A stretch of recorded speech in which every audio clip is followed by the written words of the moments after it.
community involvement in the process that has been fostered by this. It's an exciting time here in St. Bernard, and this is a unique opportunity for the residents and the stakeholders to give feedback on this proposed development. Tonight, I would like to welcome back Darren Hall and Tildren Strudwick from Civitas Development Group, Steve Kennett and his team from GBBN Architects, a local architectural firm who has extensive experience in mixed-use developments and community engagement exercises like this. And I'd also like to welcome a new face to the group who brings the national expertise on mixed-use developments, Brian Duzick, who is a partner and CEO with Regnum Capital Partners. So I'm going to turn this over to Darren Hall.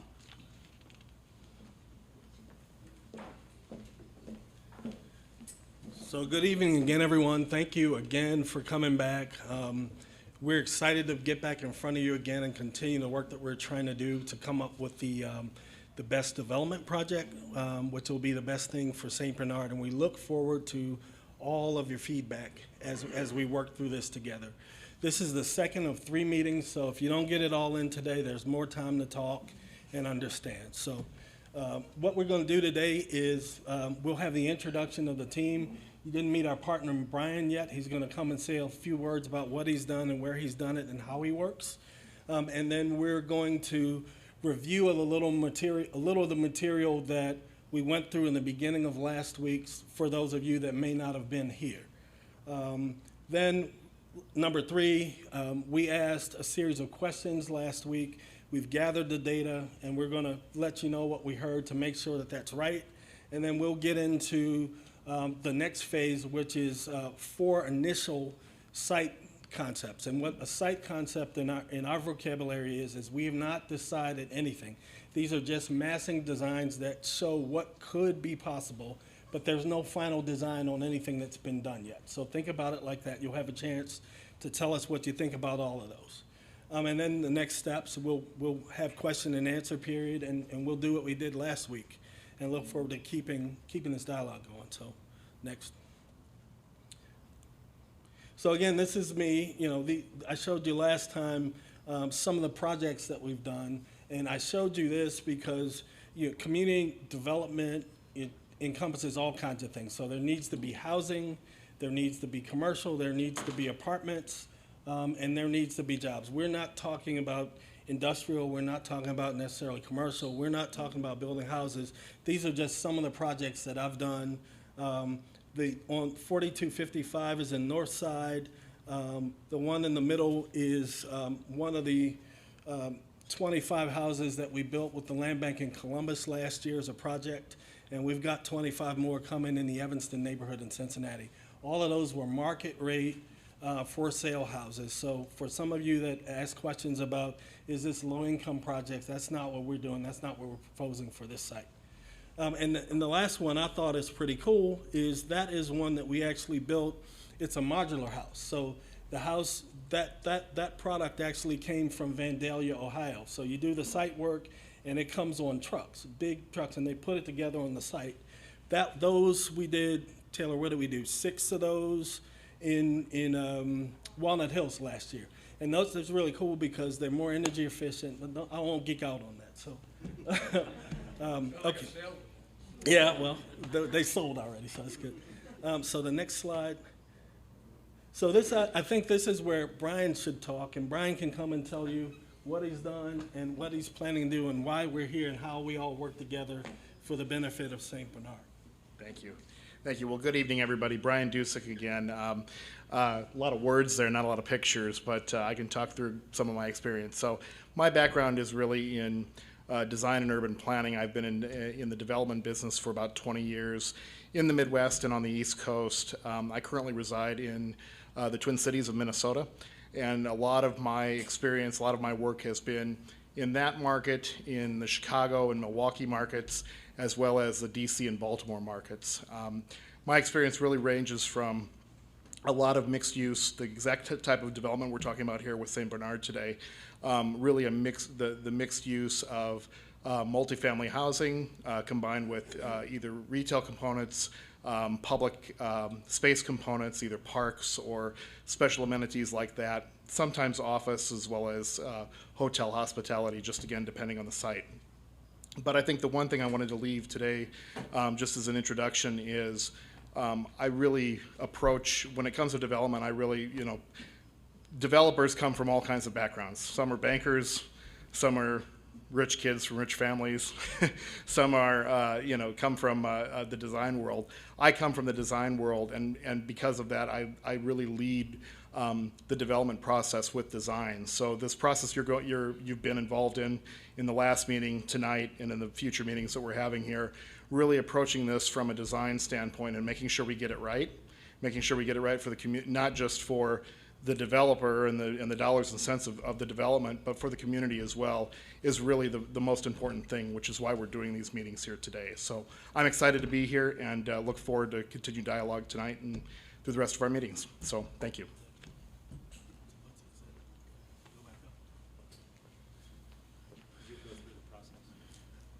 Okay, so you all know Steve Kennett and his team. They're here again. They're going to lead us through this exercise. These are just some of the projects that they've worked on throughout the city and actually around the world. And as I said then, Steve is the very best at doing these kinds of projects of anybody I know. Before I started this company 3 years ago, I worked at the Port Authority, which runs the land bank. I was executive vice president there, and we were charged with coming into neighborhoods and putting together projects that were best for the people that live there and best for the new opportunities to come and do more stuff. Steve is the first person that you call when you do this kind of thing because he understands the design, he understands what's right for the neighborhood, and they're very fun to work with. So you'll see more of that, but that's why he's here, Steve and Adam. So go next.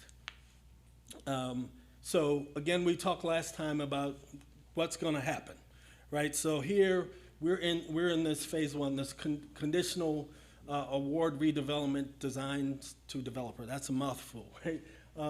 But where we are is, so Civitas and Civitas's team are working with the CIC to figure out what should go here, what can go here, where, just get it all together. And once we do that, we'll come with the final design, we'll put the money together, and we'll close, and we'll do this. While we're doing that is the due diligence period, which is what is also happening now. So many things are happening at once. So we've got to figure out, what's going on with the Duke Power easement, what's going on with the other easements, where's the bus stop, how does this affect traffic, all of those kinds of things we're doing right now. And then finally, hopefully, Meredith, September, or about that time, we'll finalize the agreement with the CIC and actually close and transfer the property. So that's what's happening now. Next. So you'll see what I'm saying. So there are 4 things happening once. Community engagement, second of 3 meetings, the diligence, the purchase agreement, and closing the property, which is what I just said. So next. So here we are in the community engagement process. We've had the first meeting the week of the 19th. Today is obviously meeting number 2, and then we have the third one tentatively scheduled for the week of September 13th. I think this is probably a good time where I bring Steve up and you take it off and go from there. Okay. Thank you. It's a pleasure to see everyone again. So just kind of keeping up with a little bit of the recap, we're going to go through for those who weren't here a month ago. We had some ideas about our preliminary goals for the project, and this is what we kind of presented to you all and then had a chance to vet through the questions that we asked. So we want to make sure that we get a sense of place for St. Bernard, and we do that through creating a pedestrian experience and enhancing that public realm, the streetscape, the civic spaces, anchor the business district. This has an opportunity to be the exclamation point of the business district, also a gateway coming in from the north. This is a really real opportunity site, right, to build an identity here and that sense of community. We want to make sure that the development that we put, especially at street level, puts eyes and feet on the street. The pedestrian environment will be a part of that, but the use and the users will be a large part of that as well. So whether that happens through outdoor dining, whether that happens through some treescape and streetscape, whether that happens through some street parking that serves the commercial users and the residents better, and then diversify the housing offerings. So we have an opportunity to build the rungs of the housing ladder, right? There hasn't been a lot of multifamily built in St. Bernard in quite a while, so we have an opportunity to do that in market rate housing. So we still want to, though, provide an opportunity of a mixed housing type, because not everybody wants to live in a flat. Some people would prefer to have a family-oriented townhome, or maybe a walk-up, or a building over commercial, things like that. So we have the opportunity to offer a variety of product types here. So when we talk about the public realm, these are the kind of spaces that we're talking about. So what you see consistently are that these are spaces for people. This isn't just about the buildings. This is about the space that is in between the buildings that give you a sense of place, a place for the community to gather, a place for the community to kind of celebrate who you are. Street activation, sometimes that happens with commercial. Outdoor street dining is a very easy thing to picture with some of this, but some of this can also happen with residential. So on the upper right and the middle top image, you see how street-facing apartments kind of feel like a townhome, the opportunity to create a dooryard, a stoop. So it might not be a 3-story vertical townhouse, but it might feel like one. And getting people out of their unit, you can step right out of your apartment and be somewhere, right? You could be right there on Vine Street. Housing offerings, again, a wide variety of townhomes, flats, walk-ups, all slightly different models to allow you to make a more vast offering of product types and lifestyles. Some of that has to do with the size of the family or the number of individuals in the family that you're trying to accommodate. Some of that has to do with lifestyle and the ability or the desire to walk up steps or not versus a building that has an elevator in it. Gateways and corners, this is an exciting part, again, where you have that opportunity at the corner of Vine and McClellan to really do something of substance across the street from the library, across the street from Wiedemann's, where this becomes a very important node for the community, and a building that kind of establishes that gateway, how these corners really activate and animate spaces. And then building scales. So we're not talking about just tall buildings. St. Bernard has a lot of single-family homes, including the neighborhood directly to the west along Andrews. We want to make sure that we're transitioning to a very pedestrian neighborhood that is full of single-family homes, and we're a good neighbor to them, not put up a big wall of a tall building. I haven't spoken to anybody that I know of who lives on Andrews, but I would hope that the ability to live across the street from a loading dock is something that we can do a whole lot better than. So giving some nice frontage, giving a nice streetscape environment, a walkable environment for the entire block. And then the use of traditional materials and contemporary details, which is something that we as architects get all geeked out about, as Darren said. We want the building to reflect the architecture of St. Bernard, but we also want it to be a forward-looking building. Some of that has to do with the detailing, some of that has to do with the cost implications of how buildings are built today as opposed to how they were built maybe in the early 1900s. But we want to be cognizant of that, but we want this to be a forward-looking building. So the community takeaways. We asked 5 different questions last time, and what we did was we put these into a word cloud. So you'll see the emphasis around what we heard coming back most often. So I appreciate everybody doing the minutes for us from last month's meeting. So what is your favorite thing about St. Bernard? And this is what you all said. And so we had a sense of some of this, but you reinforced it and you gave us some other things to think about. So what's really important here is that emphasis on the community of St. Bernard. Yes, sir. What were the 5 questions? The first question was, what is your favorite thing about St. Bernard? Sorry, Yep. sorry, I didn't. No, you're good. It feels like a small town, but it has access to everything within the bigger city. The ability for services that are close by. We talked a lot about retail services that are already here, commercial users that are already here. Some are doing really well, some can do a little bit better. You know, we talked about hours. We're not here to manage the business district of St. Bernard, but it was a great opportunity to have some dialogue about what what we can build on as the community strengths. This is an important one. What do you leave the neighborhood for? Everybody loves living in St. Bernard, but there are things that you leave the neighborhood for. And you go out to find a bakery and baked goods, a restaurant, hardware, grocery. Somebody said housing, that they feel like there's not enough housing here, and they might be speaking for somebody in their family where they couldn't find a house or couldn't find an apartment that was affordable to rent. So again, just great feedback. Grocery store came up consistently, and I think that sets up the next one as well.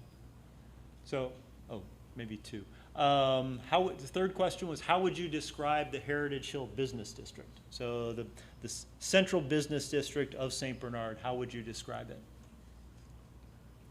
So I don't think that's talking about an abundance of parking, but parking is certainly a heavy issue that weighs on the minds of everybody here. The need to have businesses that are open longer, the opportunity for diverse needs of businesses and diverse needs of the community so that they can be better frontage, the streetscape can be more beautiful. So you see an emphasis on, again, the scale of the word, and also we identified in the color, I should have said this earlier, some of the words that became especially valuable to us to take away as we start to test these options. What new services and businesses are desired and would be most welcomed in St. Bernard? So there it is. We got to have a donut shop. Jonathan had told us several times, like, we need a legitimate bakery.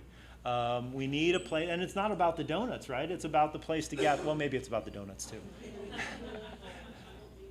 But a butcher shop, a hardware store. Grocery came up here again specifically. Not as one of the largest items, but we do think that there might be an opportunity to do that. There are small formats. The market would tell you, the folks at Kroger headquarters downtown would tell you that they probably don't build a lot of large stores close to each other. We have Queen City, which is relatively close. We have Norwood, which is relatively close. So it wouldn't be a Kroger marketplace. But there are smaller grocery formats that are out there that we've had some conversations about already, and that might be something that we could try to take on an approach, something that is in the boutique side, or size rather, right? A lot of the reference to Adora, an open liquor container district for entertainment, is an interesting one as well. But there's a lot of service retail that is here, and I see notions like the dentist, the pottery, the artist shop, interesting things like wine shop and axe throwing. I think these are great ideas to talk about how we curate the business district in the future. Is that a political store? Not advocating an axe throwing. It's a bar, there's a bar in OTR that has an axe throwing venue. But so I love that there's a lot of creativity here. The insurance on it would be Yeah, that's right.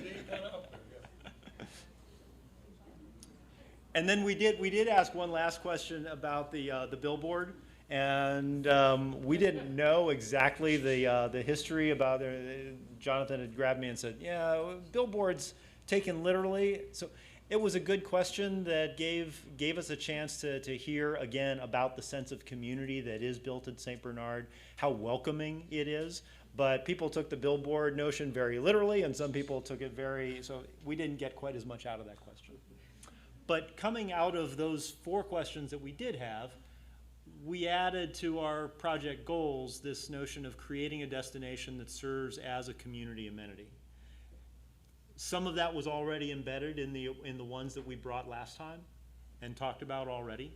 But this notion that this project will retain and enhance the sense of community, that it will provide easily accessible and locally influenced choices, the notion that this is a development of St. Bernard, right? That the businesses here are local. We don't envision a bunch of chain stores coming into this neighborhood, right? Because you do so well right now in supporting the local businesses that you have. But that it has a chance to elevate St. Bernard to ensure a thriving community and a thriving business district. So it's really, again, positioning you all for the future.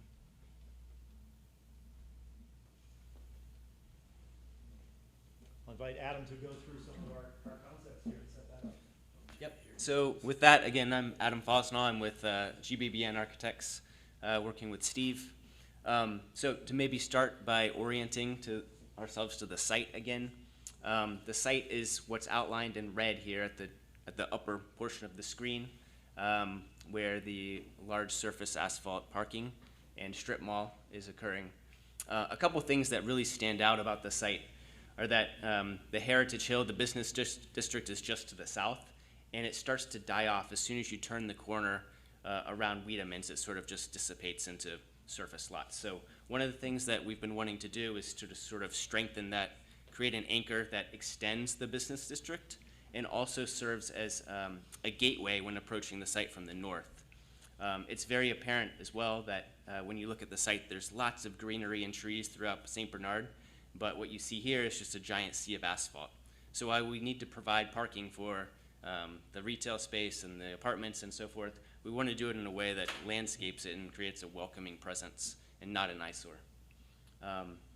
Another just interesting thing is you can see the scar of the old Miami-Erie Canal that sort of creates this border between the business district as it exists now and what we have to the north.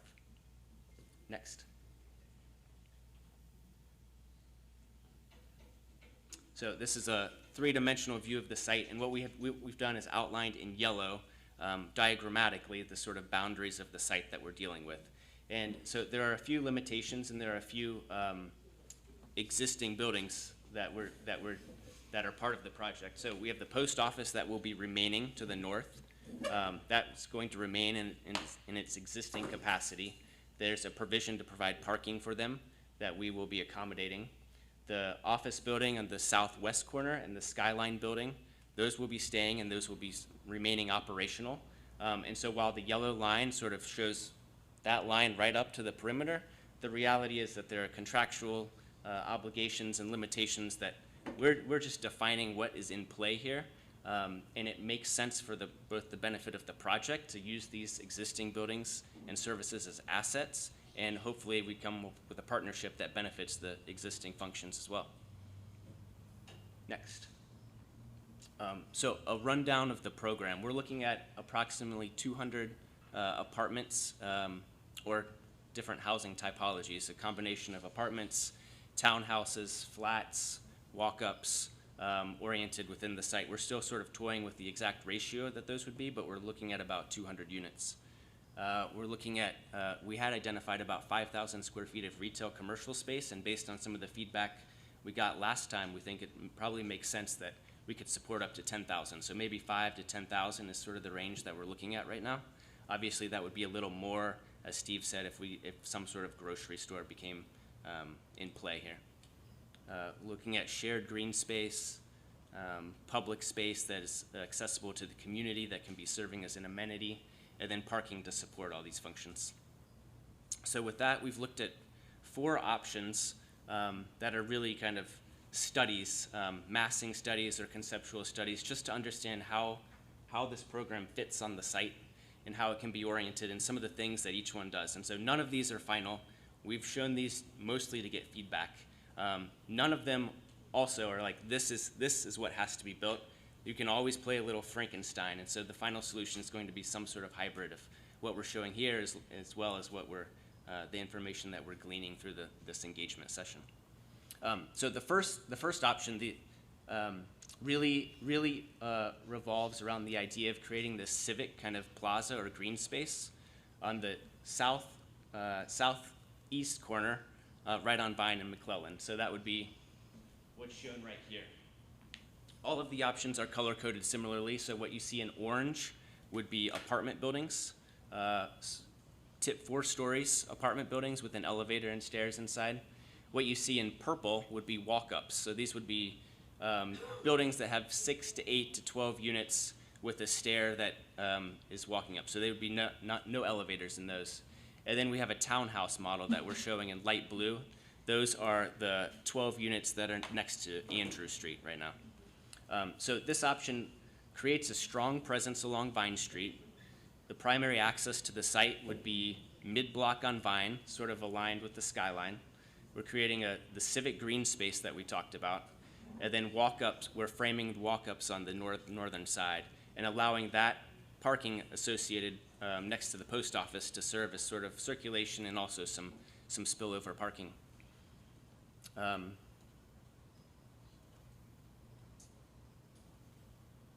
Yeah.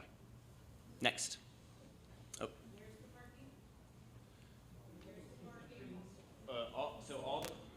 All the parking you can see within the center of the, yeah.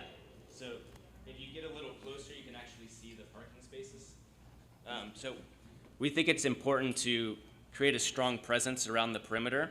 And so the buildings interact with both the Vine Street side and with the Andrew side, which is a much smaller scale at the western end. Is that enough parking to allow for that many housing units? And then are you envisioning parking along Vine Street? Yeah, so that's a good point. So one thing that became clear in some of the analysis is that as soon as you go south on McClelland, the business district has 4 lanes of traffic, but between the overpass of 75 and McClelland itself, Vine Street widens to become 5 lanes, which there's no parking, and it sort of expedites the speed of cars through there.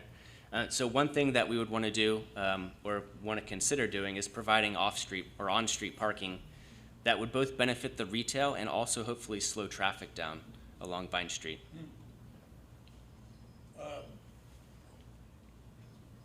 Timing on those parkings, they'd be 2-hour limit or something like that, or is that nothing that's been thought of? We haven't gotten into that level, but that probably makes sense. Just curious. Yeah. We have some of that in town. Yeah. Question back here? Question, that red arrow, you're saying that would be the entrance point on the middle of Vine? Yeah, so primary entrance in this scheme would be sort of mid-block on Vine, but there would also be access to the site from the south end off McClelland and from the north side, sort of adjacent to the post office, where it is currently. So, would you worry about flow of traffic, I guess, on Vine, if people are turning in and out of right in the middle? Yeah, certainly. All of these would have to undergo a traffic impact study. Right now, these are really just diagrammatic to kind of see what's possible. So haven't gotten to that level yet. Okay, so the next one is very similar, and we'll go through the 4 of these, and then we'll be able to pull them back up and have a robust discussion period. So option B here is very similar. The only difference here is that instead of creating this civic green space on the very corner, what we're doing is creating a similar civic green space, but enclosing it and allowing the orange apartment building on the corner to actually face Vine Street and let it feel more like, make that connection back to the business district, and then creating that civic plaza that's a little more enclosed and protected. Similar idea with the townhouses on the west side. We think it makes sense to start to go from the scale of Vine Street, which is 4 stories, and then begin to step back and do something that's a little smaller, a little more in scale with the surrounding neighborhood. And then walk-ups on the north side.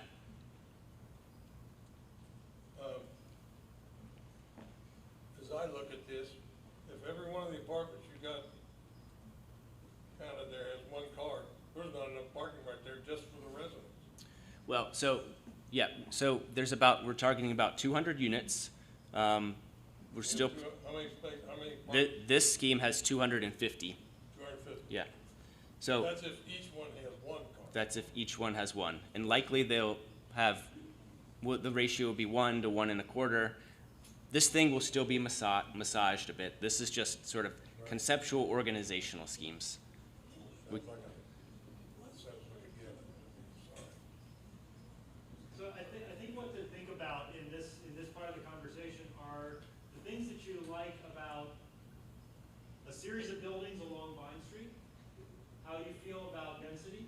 This scheme has a little more density in the northwest section with the 3 walk-up buildings, walk-up apartment buildings. And then it has more of a commercial presence along Vine Street, broken up into those 2 buildings. So again, as Adam said, similar, it's a left-hand, right-hand for how the civic space and the green space works and the commercial space works. So you can envision how using that green space, outdoor dining could flow into that. It could be a restaurant that kind of has some outdoor space there as opposed to on the street edge, or it could have it on the street edge and you could have multiple tenants. I'm sorry, there was a question back there. So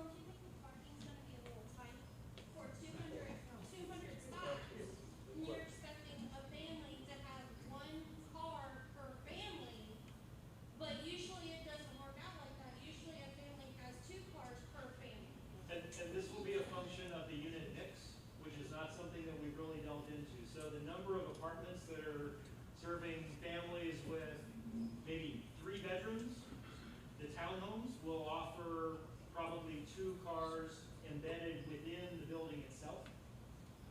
That would be where I would think more families with children might gravitate to, because they're going to be larger units. They'd have at least 2 and potentially a 3rd bedroom.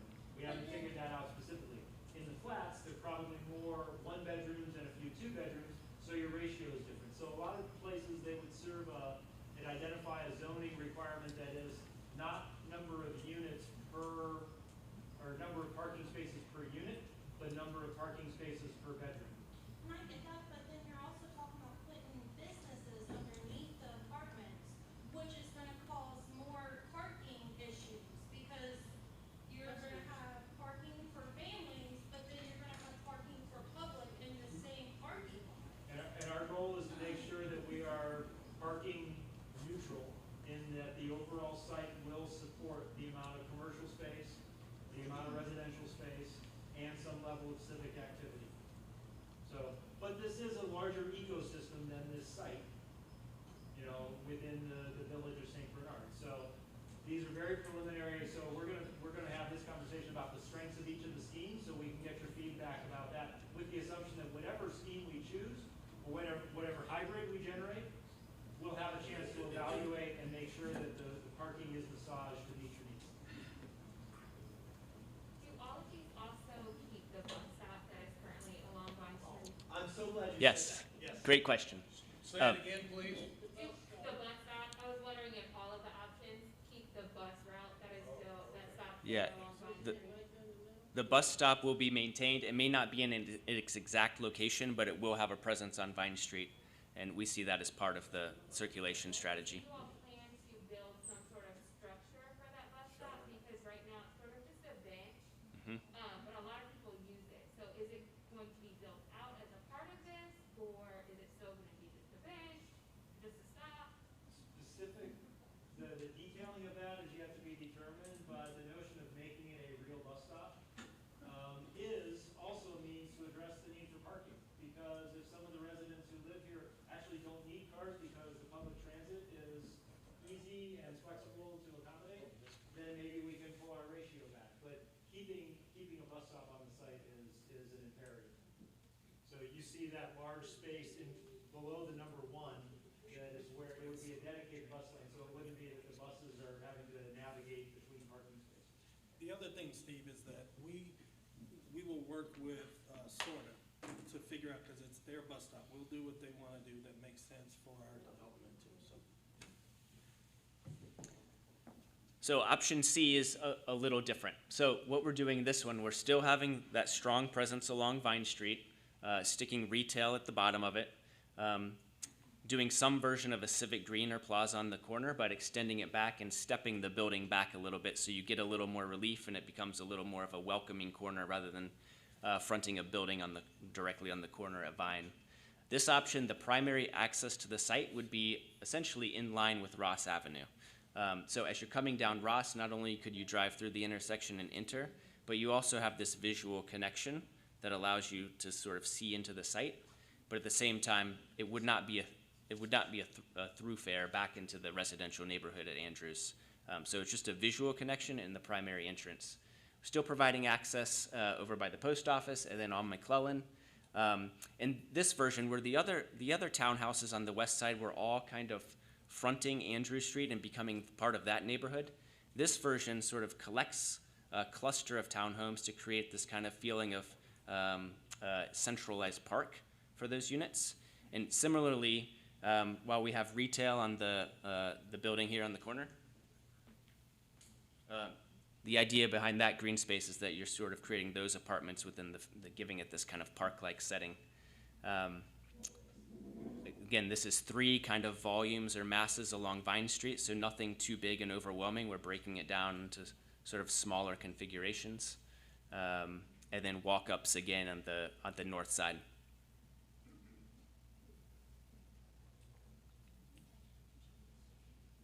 Are you considering housing that's built on top of garages like they're doing in the Mainstrasse area in Northern Kentucky? We've not integrated any structured parking into these projects. Structured parking is really expensive, and you've got a site that's large enough that I think we can balance the parking needs and not have to be able to put those costs into green space and development as opposed to homes for cars. We'd rather have homes for people. Now, all of the townhouses, though, do have that garage, that double garage underneath. And then option D does something a little differently. So has a strong... See townhouse. I don't even see. Sorry. The townhouses are what's shown in blue, the smaller, shorter buildings at the far north, or at the far west. You can see they're split, the size. Oh, okay, The footprint is about 20 by 40. okay. Yeah, the coloring is a good one, yeah. We'll have a pointer next time too. To make it easy. Yeah. Okay.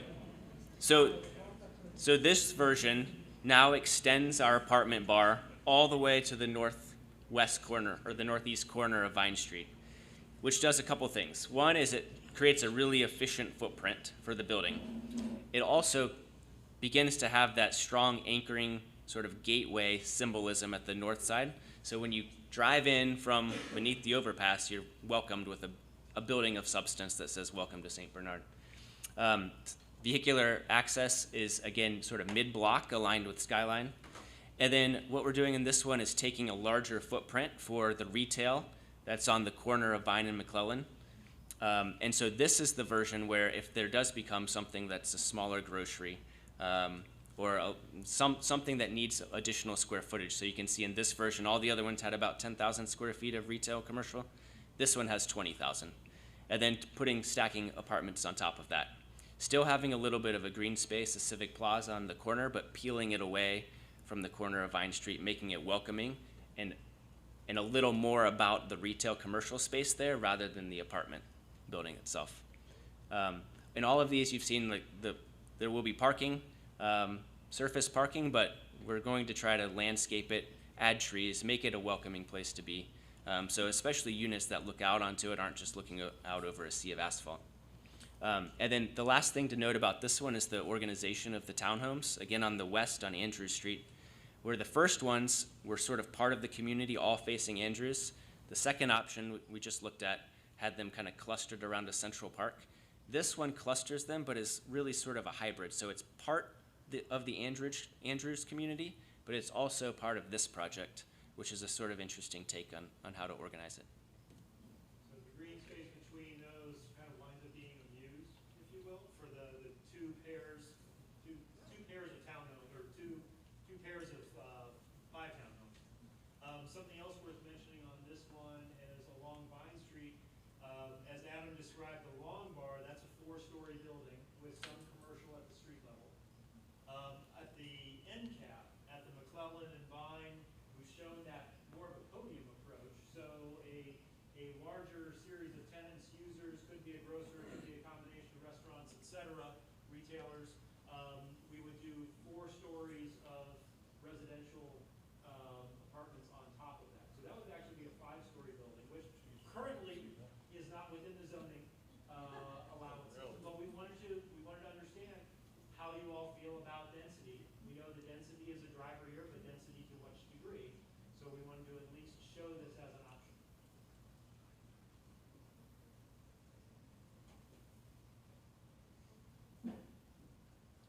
So the next thing we have is a discussion period.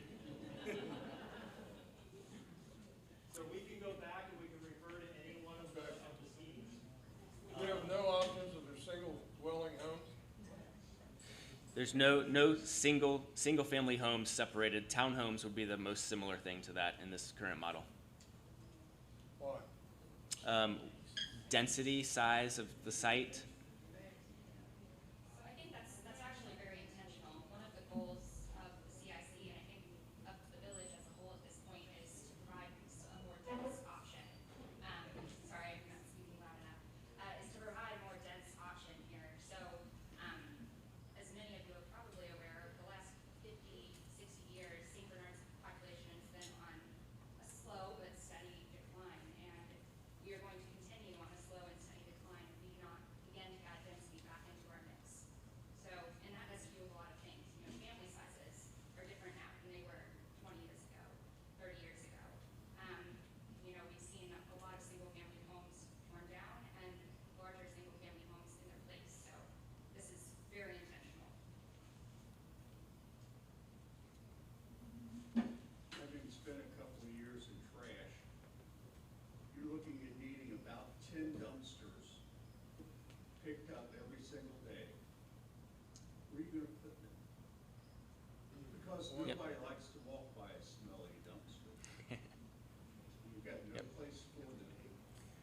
you've got that big green area over there, but I hate to have to walk all the way across that shopping center to go back garbage or dumpster.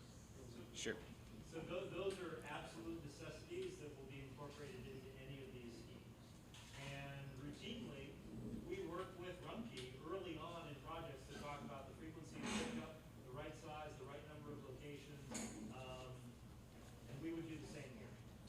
So that's an imperative. Again, those are kind of table stakes for smart development, is to make sure that we've got trash and loading and deliveries as much, to make sure that we can accommodate the uses of the commercial users as well as the residents. Because that double place back on Andrew used to, that's where dumpsters set, that's where loading and offloading and staying here up, that was a nice little place.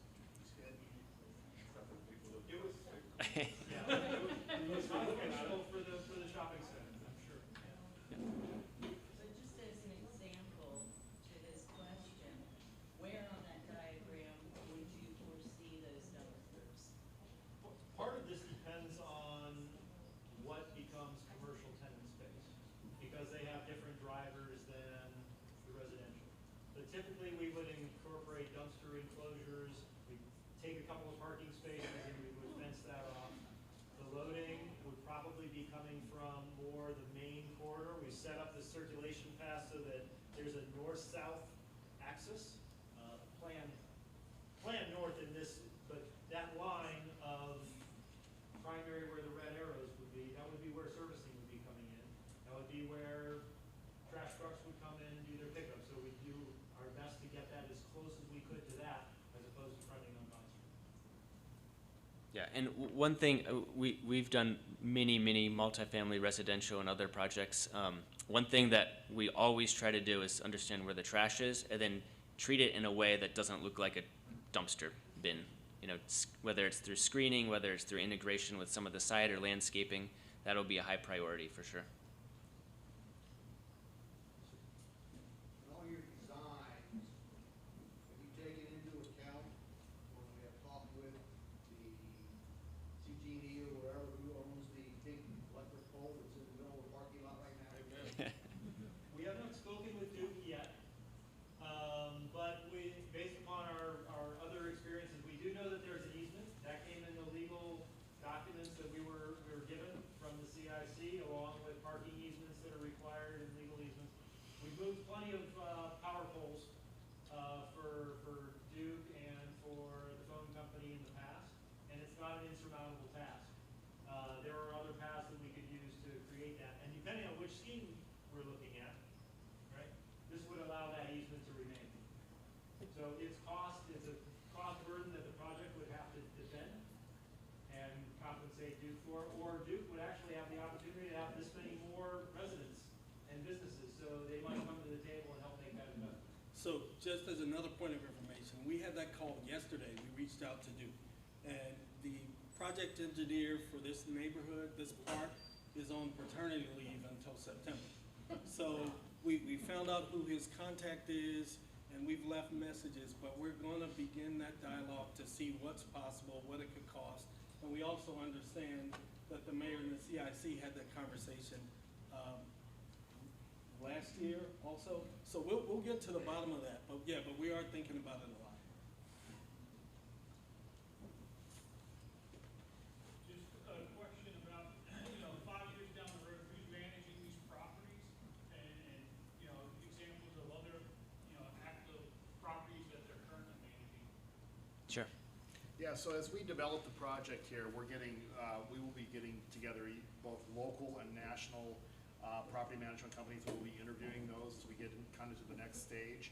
We'll be picking the best property management company we possibly can for that.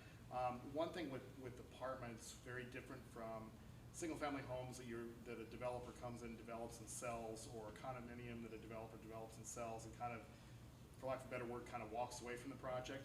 Apartments, the management of it is very key to keeping its value up. So having that A-class management and keeping, because apartments, will turn over on average between every unit's going to turn over probably every year and a half on average.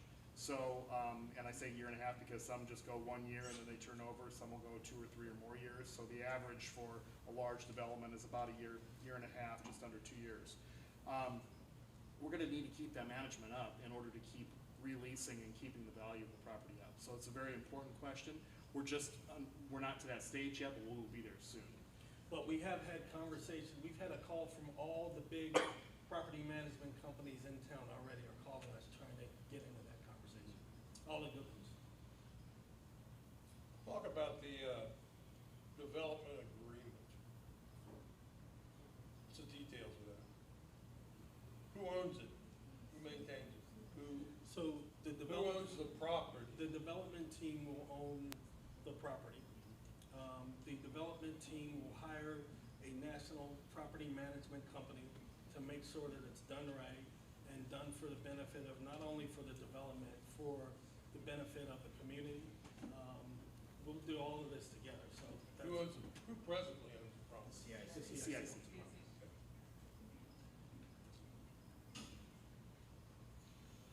Are all of the green spaces, are they considered like just public access? Anybody can come and just sort of hang out? Is the green space in between the townhomes, is that exclusive for the townhomes? And then at what point do you guys decide what to do with the large chunk of space that is right currently on the corner of McClellan and Vine Street? Is that open air restaurants? Is there gonna be a splash pad? Is it just a green space? Is it a dog park? What does that look like, and how, when do you engage the community to figure out what we want? Yeah, that is why we're here. So one of the things that we heard last time was the strong sense of community and having this kind of public space. And so what that wants to be and what that ends up being, we're all ears. So I think that we'll sculpt it to sort of the needs and the benefits of the community.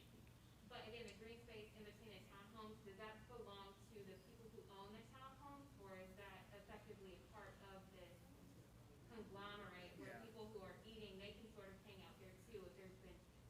So to jump in on this one here, I think that we haven't decided exactly which green is public, which is semi-private, which is private.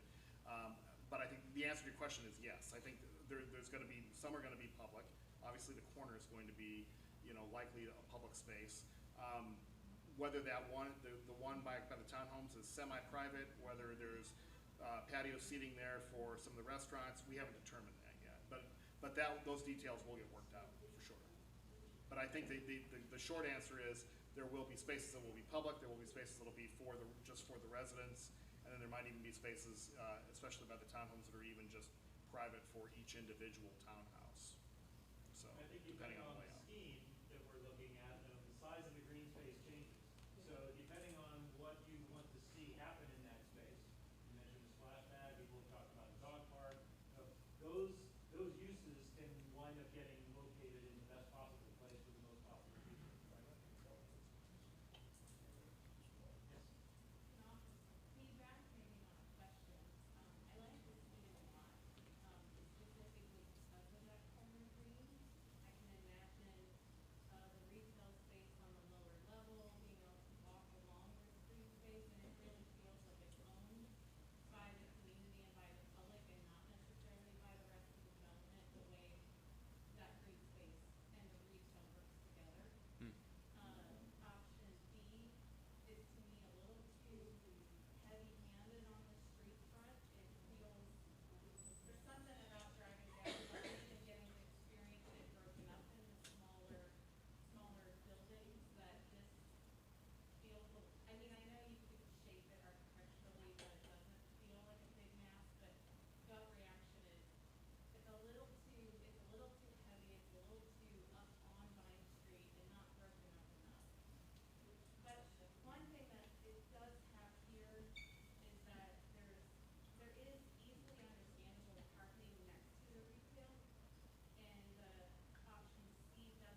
2 years. So what do you have then? Everybody moving in and out. So I know that I personally looked for an apartment in St. Bernard out of school and I couldn't find one. So I had to move to Oakley. And now I'm back. I bought a house, but I wasn't ready to buy a house initially. So this would have been really ideal to have at that point. And then I would have, bought a house as soon as I was able to in St. Bernard. But it's a great transition step for that.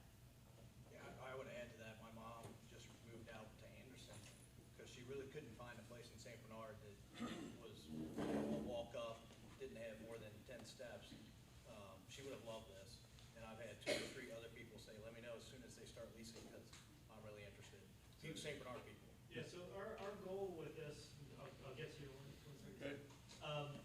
Our goal with this is, and I mentioned the run with the housing ladder, right? So the notion of somebody who's lived here for, I don't know how long your mom lived here, Chris, but 50 years. so she wants to simplify her life, sell a house, she wants to move into a 1-bedroom, or maybe she starts as a 2-bedroom because there's still family coming to visit occasionally. Works her way down to a 1-bedroom. Somebody like Taylor starts in a 1-bedroom, works her way up, and eventually maybe she would move into a townhome, right? So the notion that we have a lot of different offerings for people at different places isn't somebody comes to St. Bernard and they leave in 12 months or 18 months. They have an opportunity, this becomes a stepping stone. They might live in 4 different units within this site, depending upon what they want at any given time. And a renter by choice, you have that kind of flexibility that you don't have in buying a house. As a lifelong resident, I've been here 65 years. I'm old. But anyway, I personally think, for an empty nester like my husband and I, we would move in one day. We would, because I don't think I'm old enough yet, to go to the senior housing, which is great. But but I think we could live in something like that for 10, 15 years. And I think we have a lot of families whose kids have grown and have left, and that's an opportunity for us to move into something smaller. And that's the intent. That's what we're trying to create, is that kind of opportunity. We have houses that are selling in a week and some days in a day. We're getting more for the prices of the individuals getting more than the asking price. Why would we build anything other than single-family developments? The second point I want to make, I think we're getting chased by this population issue. To me, I don't give a damn if St. Bernard's 2,600 or 1,500. What do I care? If I could add, I do care because I have a young child here, so I'd love to stay in St. Bernard, and I'd love to send my kids to school here. I grew up here. I think for me, what was a little bit scary was the thought of 200 apartments coming to this area because I live back in the neighborhood behind Andrew Street. So 200 apartments seem very overwhelming to me. If we're talking about 135 apartments, that seems much more reasonable. But I don't know. I would implore you guys to engage the neighborhood that's also in and around there because that starts to affect our flow of traffic and how many cars are zooming past when our kids are taking a walk to the pool or to the park or to the green. Do you know of, thank you for being here, first of all, and representing your part of the neighborhood. Do you know whether anybody else has participated, or is anybody else from that area of St. Bernard in the west of Andrews? I got a question, just back here, can you speak into the microphone because people can't hear you in the back? Let's pass this around.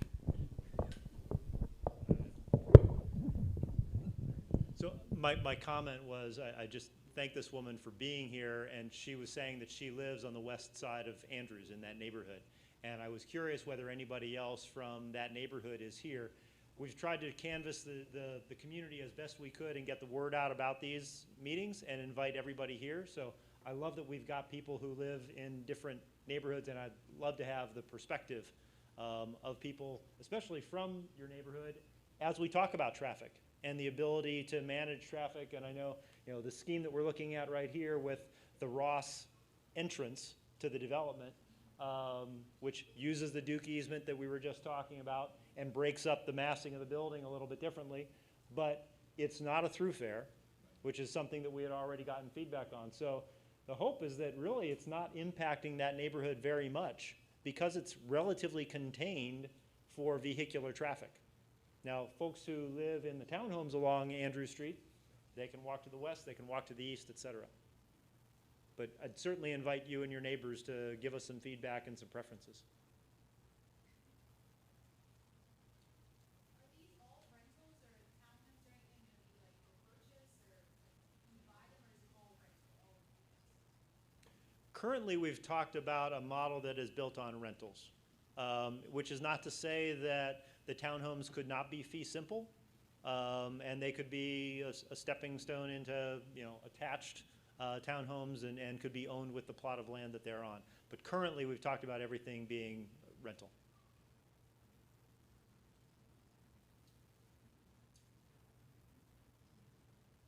Yes. When you're talking about the businesses with deliveries, how, I mean, on the inside, how are you gonna maintain that parking lot with all these heavy trucks coming in and out with all these deliveries for the retail space? And the second part of that is how are you going to, minimize with Subway and Skyline back there if you have a 4-story apartment building in the front part of that? Well, loading, like we said before, loading and trash are critical to make sure that these businesses are successful. So we'll figure that out, and we'll figure out the deliveries, and some of that has to do with timing, right? It's the timing of being able to make deliveries early in the morning before the businesses are busy, and getting them timed with the time that the residents are leaving. But we'll have dedicated loading zones for the commercial businesses. And I couldn't tell whether you were talking about an integrity conversation about how Well, the businesses that are in the back, you have the office building, you have Skyline, you have Subway. If you have apartment buildings in the front, how are the people that are traveling on Vine gonna notice that in the back part? well, we don't have any office buildings. This is all residential and some street level commercial. Oh, okay. The office building and the Skyline are two buildings that they're not in the property control within the CIC. Right, but So I'm we've, saying apartments built in front of them, you have a 4 or 5-story building, the people from the Vine Street aspect are not gonna be able to see those buildings back there unless they drive back there. well, I don't know that the office building is reliant upon visual connection to Vine Street. Skyline definitely is, and we have kept that opening, and depending on which scheme you're looking at, this scheme actually, this driveway takes you right to Skyline. We want to make those businesses more successful than they currently are, especially a retailer. Again, the office building that's back there is a little bit different. It's kind of hidden now, and it's a destination. So people generally know where they're going for that. There's also signage on Vine right now that signage likely would be improved, but the signage would remain, whatever sign, for those businesses in the back, they would still have some kind of a signage, or monument sign on Vine like they do today. Who would be responsible for the business recruitment specifically for the retail space? Are we looking at trying to bolster our locally, like St. Bernard locally owned businesses and giving them first option? I'm just curious as to what type of businesses we envision in this retail space. And when who would be responsible? when you for- mean recruitment, do you mean tenanting? Yes. Okay, so that's gonna be determined, throughout the whole process. We're gonna decide which tenants best fit the space that we have at the time, whether it's local business or somebody that might be a national credit tenant, is yet to be determined. And when you say we, you mean Us. Civitas and the owners of this Yeah, the developer. development, not the property The developer. management that you're bringing? So property manager typically deals with the day-to-day operations of the property. They do, the maintenance, they do the leasing of the apartment units, which has a lot more turnover. When you do a commercial lease like that on a 5,000 to 10,000 square foot space, it's usually for 5 to 10 years. You might have to build out something for them, and they might have to amortize that down as they lease out the space. So that's much different than the property management. There's brokers out there that specialize in finding tenants for these types of spaces. And I've already been in discussions with some of the larger brokerages to see what interest might be in that space. Another way to answer your question is that while we're doing that, we're working hand in hand with the CIC to figure out what kind of businesses would be desired and what kind of things that you don't want to see happen. We agree anyway, but we're going to make sure that we get it right, and then we'll figure out, you know, the underwriting of the leases and all the money pieces of it.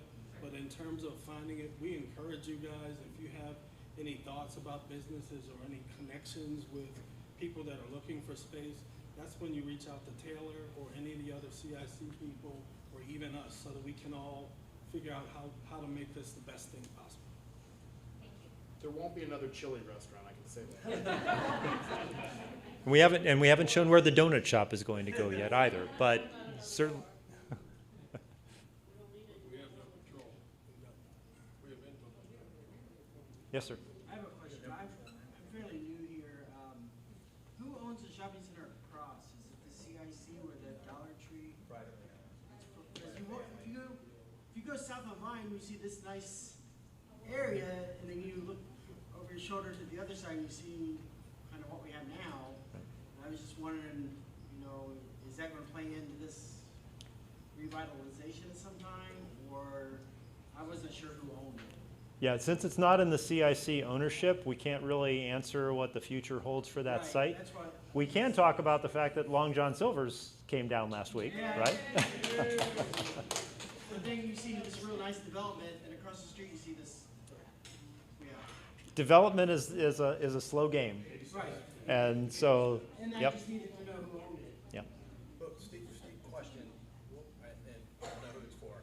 Wouldn't we maybe reasonably think that if we put something really nice here, the value of the property across the street will increase to the point where it'll have to be something somebody wants to develop and make nicer, right? Absolutely. And that's how Oakley has done it. That's how. That's exactly Right. I mean, that's part of the game, Yep, right? absolutely. And conversely, if you don't do the right thing, you've ensured that you're not going to get any good stores beyond dollar stores and Dollar Trees. Not anything about them, but that's already here. And what we've heard from the CIC is you want more things and more different kinds of choices. So that's why we're thinking so hard about how to get it right, because that influences what happens across the street and other areas. Can we come back to, there's another question in the back. I like this option here. One thing that I don't know if there's like a mandate of how many apartment units you have to have, but where you see the green space number 2, if you get rid of, I know it's vertical, but there's, say you take those 6 blocks between McClellan and 2, make that all green space. That would be nice. It would kind of connect that to the Wiedemann area, where you could, you know, my question is, do you have a quota or a goal as to how many units you want to have, and do those 6 units make or break the deal? I don't know that at this level, nothing makes or breaks the deal. Our target, as Adam had described, was generally 200 units across the board of this combination. So if we believe that we need to get more townhomes, then we'll have to find more density somewhere else, because the townhomes are the least dense of our model. Go ahead.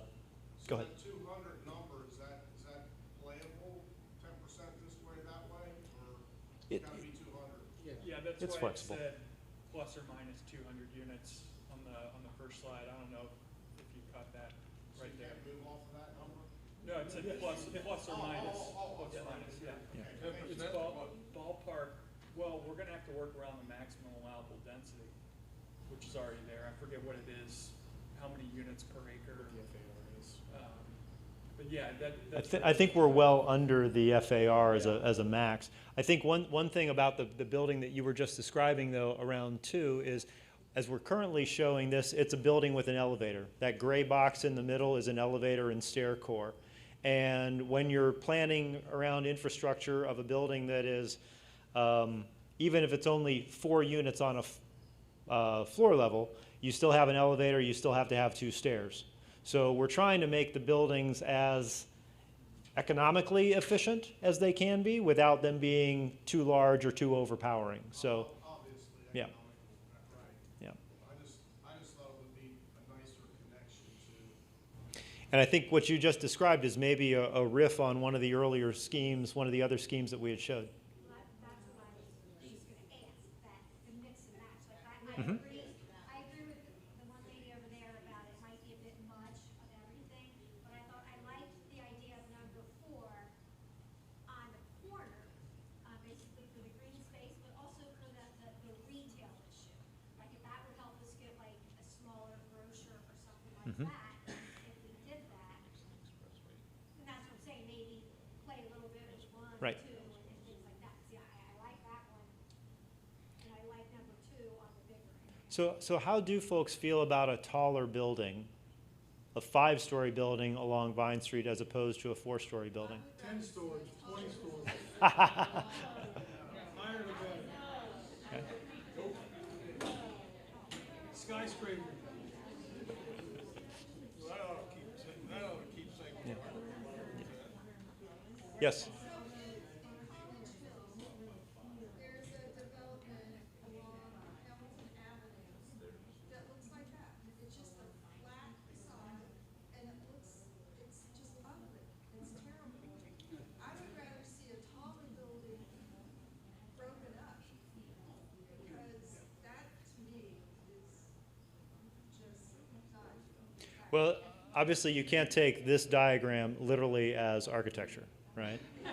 So we will be getting to there with the ways to design a building facade that creates the ins and outs and the variation and different materials and things like that that make it interesting to look at the same time that it, pencils out. It wants to be a good, well designed.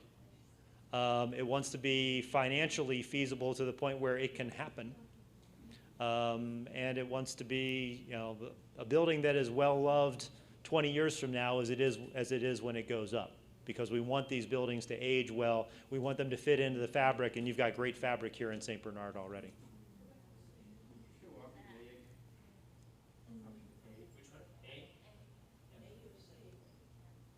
Yes. If you did do a taller building, I know you said there were limitations, is there a spot that you would consider over another for more vertical?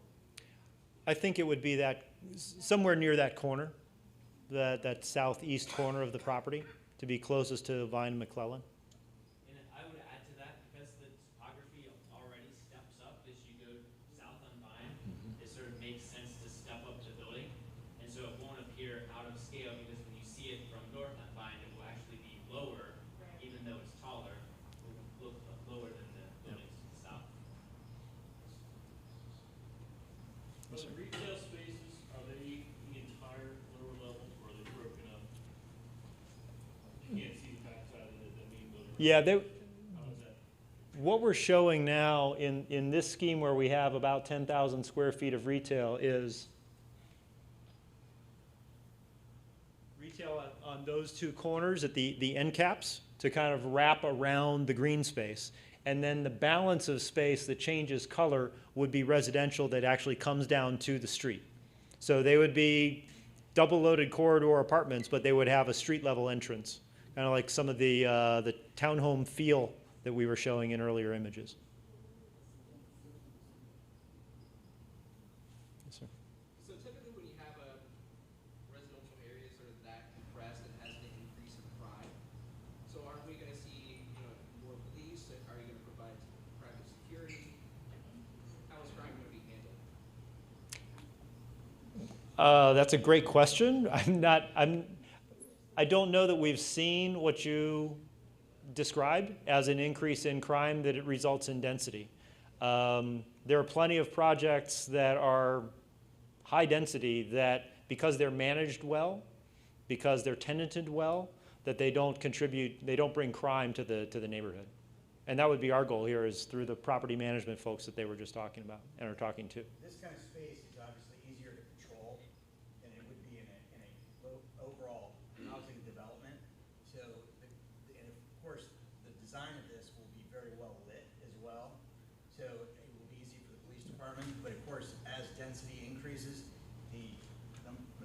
controls and units will be addressed as well. So, but this actually creates a much safer environment, again, a more well-lit environment.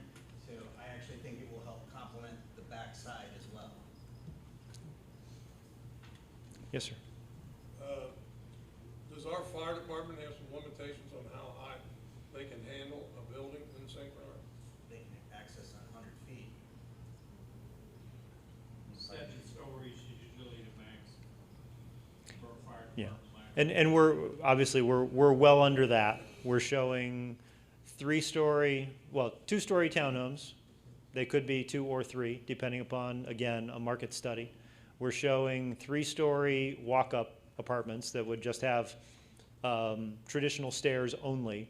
We're showing 4, and in one of these schemes, we're showing a 5-story building that have elevators to them. Plus, obviously, they would have the exit stairs. So again, you've got opportunities for different price points, different unit styles, different unit sizes. John, will the schools be able to handle the increase in kids? I think our the new building, a whole lot more than what they have. There's well more room. The way the schools set up is we have our residential students, and then they're always considered urban, and then outside of that is the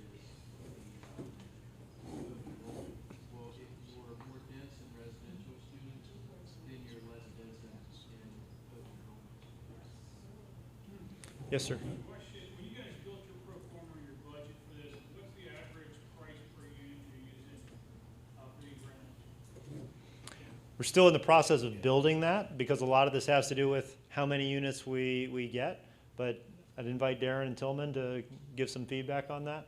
Yeah, it really depends on what the unit mix is, so it's hard to say at this point, and also the quality of finish on the interiors on these. Yeah, but you gotta have an idea, because you're not gonna go through all this without doing a pro forma and sit there saying, hey, is this even feasible to even, be here tonight? So just ballpark, what are you looking at? We're looking at market rate. Which is St. Bernard or the city of Well, Cincinnati? like I just said, it depends on what the quality of finish is, what the unit mix is, whether it's a townhome, 1 bedroom, 2 bedroom, square footage of them, layout, whether they're first floor, second floor, it really depends. But it's gonna be in line with surrounding neighborhoods and other communities at market rate. I think we're really curious as to then who is determining the finishes, and when we are looking at neighboring, similar neighborhoods, are we talking about, Avondale and Norwood? Are we talking about Oakley and OTR? Yes. Yeah, we understand, we're all residents and So, residents of so St. I Bernard, so think, we're trying to get an idea. I think what we've heard is that, what's the project in Silverton? What's it? AG 47. Something that it doesn't necessarily look like that, but something is of the quality of an Oakley, a Silverton, or something like that. So we're not putting in cheap development. We're not trying to cheap it out. We're trying to set the stage for this to be a product that everybody is proud of, that makes other good things happen around in the neighborhood. And that's where we're, yep. I want to clarify, for my understanding. The CDC now, which is the city of St. Bernard, is that correct? No, it's a separate entity, the CIC, CIC. the Community What is- Improvement Corporation. Okay, who owns the property now? The CIC, And what is the CIC? the Community Improvement Corporation, it's a land bank, basically, it's a holding company. Okay, now, for these people to get involved, you're turning that over to them, the property, correct? Correct. And you guys finance it, run it, and then you hold the deeds to all that. Yeah, correct. Okay, just wanna Yeah. get it right in my head. And then that's why we want to get the property management company to run it the right way. Okay, we are past our time. I want to be a good steward of your all's evenings. I'm sure you all have some other things to take care of. Are there any parting thoughts? We got some really good feedback about if density happens, where does it happen? I think we got some good feedback on the ability to break up the facade on Vine Street just a little bit and make sure that we have quality materials and nice looking architecture. Are there any other things that people have that we want to take away? Yes, sir.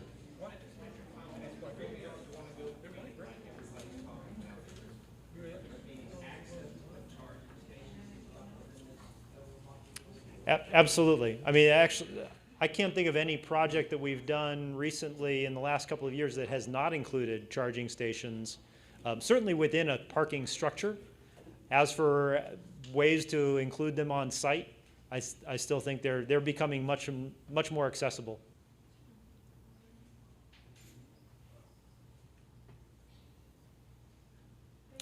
Thank you. This.